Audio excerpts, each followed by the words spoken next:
안녕하세요. 스텔라입니다. 안녕하세요. 클라라입니다. 네. 오늘은 우울증에 대해서 클라라 박사님을 모시고 얘기를 나눠보도록 하겠는데요. 박사님 안녕하세요. 안녕하세요. 박사님, 그 우울증이란 무엇이고 왜 우울증이 오는 걸까요? 우울증은 음, 전반적으로 많은 에너지가 가라앉는 거잖아요. 음, 그래서 그 의욕이 떨어지고, 그 다음에 수면도 잘 못하고, 그 다음에 식욕도 떨어지고, 그다음 전반적으로 음, 나의 생활 자체가 이 우울증의 이 우울한 무드로 음. 인해서 영향을 받을 때 우리가 그걸 우울증이라고 얘기를 해요. 예. 네. 당연히 공부하는 학생들 같은 경우는 음, 그 성적도 떨어지고 그렇죠. 집중력도 네. 떨어지겠죠. 네. 네. 그러면 우울증이 이게 초기의 증상을 보면 네. 나 우울증이구나 이렇게 아는 증상들이 있잖아요. 네. 그 초기 증상으로는 무엇이 있나요? 우울한 분들은요, 음. 제일 먼저 식욕이 떨어져요. 아. 네, 그래서 식욕이 떨어져서 음식을 잘 못 먹게 되니까 음. 그로 인해서 또 우울증이 더 음. 나빠지는 경우가 있고요. 음. 그다음에 잠을 잘 안 자요. 어. 생각이 너무 많고, 음. 그다음에 왜 이랬을까, 왜 음. 이랬을까, 왜 음. 이랬을까, 그 사이클들이 굉장히 계속 돌아가게 돼요. 예, 어. 그래서 또 잠을 안 자게 되니까 음. 더 몸이 더 피로해지고요. 음.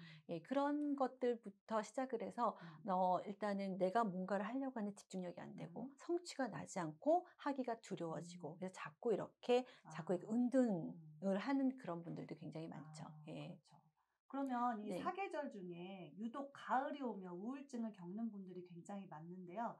왜 유독 가을에 우울증이 많이 오는 걸까요? 왜냐하면 음. 햇볕이 일조량이 아. 작아지잖아요. 일조량이 있어야지만 우리의 음. 인제 호르몬들이 '아 아침이다. 음. 그래서 또 인제 활동을 해야지. 좀 음. 즐거운 기분으로 해야지.' 세로토닌이라든가 이런 음. 해피 호르몬들이 많이 생긴단 음. 말이에요. 그리고 하루를 활기차게 이렇게 해야 되는데 그러지 못하고 일조량이 점점 이제 음. 줄어들어요. 음. 예. 그러다 보니까 훨씬 더 우울한 무드가 더 강해지고, 예, 그래서 좀 더 가라앉게 되죠. 어. 그래서 북구 유럽 같은 음. 경우는 이제 겨울이 되면 밤이 굉장히 길잖아요. 그쵸. 그러기 때문에 훨씬 더 우울한 분위기들이 많고, 음. 그러다 보니까 옛날에 유명한 소설 같은 음. 것들도 그런 우울한 분위기에서 많이 발표가 아. 됐고, 네. 예, 그래서 그림들도 보면 이렇게 회색빛, 어. 푸른색빛 이런 것들이 많이 아. 이제 그 배경으로 해서 그리는 경우도 아. 굉장히 많죠. 그래서 햇빛이 굉장히 중요해요. 그 예술가들은 우울한 게 더 나을 수도 있겠네요. 그러면 안 되죠.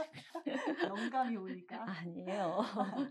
그러면 이 우울증을 방치하면 어떤 문제들이 올까요? 우울증을 방치하면요, 어. 이게 점점 더 이게 딥 어.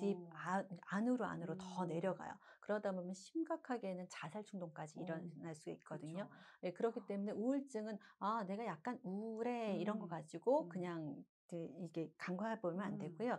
이런 아까 말씀드렸던 식욕부족이니까 수면 부족이라든가 음. 내가 의욕 저하라든가 음. 집중력 저하, 그다음에 기억력도 잘 음. 안 되고, 그랬을 때 그런 증상들이 2주 이상 계속됐다라고 어. 하면 알아차리시고, 어. 인제 '아 내가 우울증이 있는 게 아닐까?'라고 음. 생각하시면서 음. 자가 진단 테스트가 있어요. 그래서 어. 그런 걸 한 번씩 해 음. 보시고 '아 내가 여기에 많은 부분이 음. 우울증에 걸린 우울증 증상이 음. 나타나는구나.' 그럼 음. 어서 빨리 인제 의사를 음. 만나서 음. 상담을 해 보시고 그렇게 치료를 받으시는 게 좋습니다. 그냥 방치해 두시면 음. 굉장히 상태가 나빠져요. 음. 그래서 쪼끔 초기 증상일 때는 원래 회복 탄력성으로 돌아갈 수 음. 있지만, 너무 심하게 갔을 때는 이게 오는데 너무 오래 음. 걸리십니다. 그래서 증상이 있을 때 빨리빨리 음. 체크하시고 알아보시고 그다음에 치료를 받으시는 게 좋겠어요. 음. 그러면 반대로 이 네. 행복 호르몬이라는 게 있잖아요. 세로토닌? 네, 네. 맞아요. 그 세로토닌이 과다하면 어떤 그 일들이 생길까요? 네. 음. 세로토닌이 사람들이 항상 "해피 호르몬." 막 그쵸. 이러면서 네. "해피해피." 막 이러는데요. 너무 많이 해피하면요, 음. 너무 많이 우울해질 수도 있어요. 오. 예, 그쵸? 그리고 아. 신체적으로도요. 세로토닌이 어. 많이 나오면 문제가 생기는 게 뭐냐면 어. 근육이 경직돼요. 예, 그리고 아. 발작도 나올 수 있고요. 심지어는 간질 같은 증상도 아, 나타날 수 있어요. 간질이요? 네. 와. 그리고 얘네들이 혈관을 좀 이렇게 수축을 해 음. 가지고 혈압이 쫙 오를 수도 있습니다. 아. 예. 어. 그래서 해피 호르몬이 좋다고 어. 너무너무 그걸 강조하실 필요는 없고요. 아. 제일 중요한 건 호르몬은 밸런스가 중요한 거예요. 음. 내가 낮아졌으면 음. 원래대로, 너무 많아졌으면 음. 조절해 주는 이 아. 밸런스가 굉장히 중요한 거지, 어. 어떤 것이 많이 아. 있다고 좋은 것 아니에요. 뭐 그렇군요. 식이 영양도 마찬가지잖아요. 예. 그렇죠, 그렇죠. 그럼 이 영양소가 부족하면 이 우울증이 올 수도 있을까요? 예. 아. 그렇죠. 이게 기본적으로 우울증은 음. 에너지가 많이 없으세요. 그쵸. 그리고 이제 이렇게 힘이 없고 그다음에 뭔가를 하려고 하는데 몸이 따라주질 않아요. 그랬을 때 우리가 영양까지 제대로 섭취를 못하게 되면 음. 훨씬 더 많이 이렇게 그쵸. 까무러치는 게 아니라 쪼끔 이렇게 푹 내려가 무기력해지는 거죠? 무기력해지잖아요. 그렇기 때문에 영양 섭취가 굉장히 음. 중요한데 많이 미싱을 하는 영양소가 뭐냐면 음. 비타민 B, 음. 그다음 비타민 D 아. 뭐 또는 이제 마그네슘이라든가 음. 이런 것들이 굉장히 많이 부족해질 수 있어요. 음. 그래서 요런 것들을 보충해 주면 음. 인제 그 초기 우울증 상태에서 쪼금 더 이렇게 나아갈 수 있는 음. 단계가 될 수 있겠죠. 네. 아. 그러면 지금 이 앞에 나와 있는 영양제를 보면 네. 제가 평상시에 다 지금 3 가지 다 먹고 있는 음. 영양제거든요. 음. 근데 저는 우울증이 있어서 이 영양제를 먹는 게 아니라 약간 네. 뭐 피곤하거나 음. 그냥 생활 필수 영양제를 먹고 있는 건데 네. 이 영양제들이 우울증에 어떤 효능들이 있어요? 예. 지금 제가 갖고 온 게 인제 오메가3 음. 있고요. 그다음에 두 음. 번째는 비타민 B 네. 컴플렉스, 그다음에 비타민 D를 가지고 왔는데 음. 요 세 아이들 자체가 음. 학계에서 많이 우울증에 효과가 있다고 보고된 아. 결과가 있어요. 그래서 네. 가지고 왔는데요. 음. 특히 오메가3 같은 경우는 음. 우리 뇌의 60%를 차지하는 게 지방인 거 아시죠? 그렇죠. 네. 근데 그중에서 20%가 DHA 음. 성분이에요.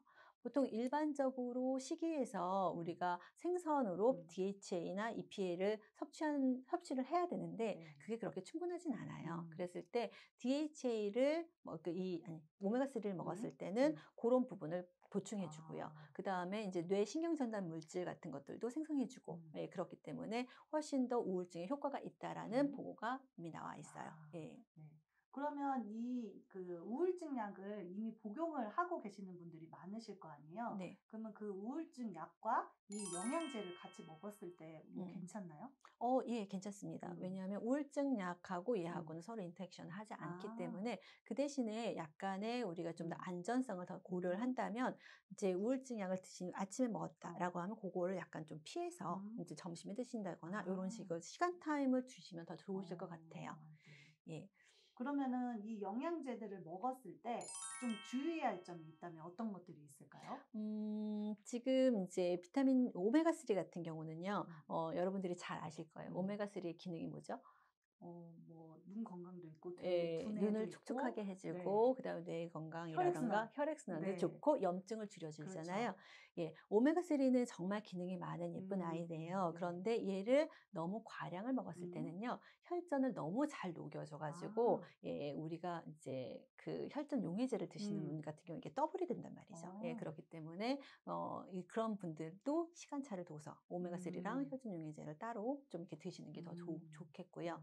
그다음에 얘는 지용성 성분이기 때문에 인제 음식하고 같이 아. 음식은 다 인제 수용성, 지용성이 섞여서 소화 효소로 인제 흡수가 되잖아요. 네. 거기에 같이 붙어서 가면 좋기 때문에 음. 식후에 드시는 게 훨씬 더 음. 좋아요. 네.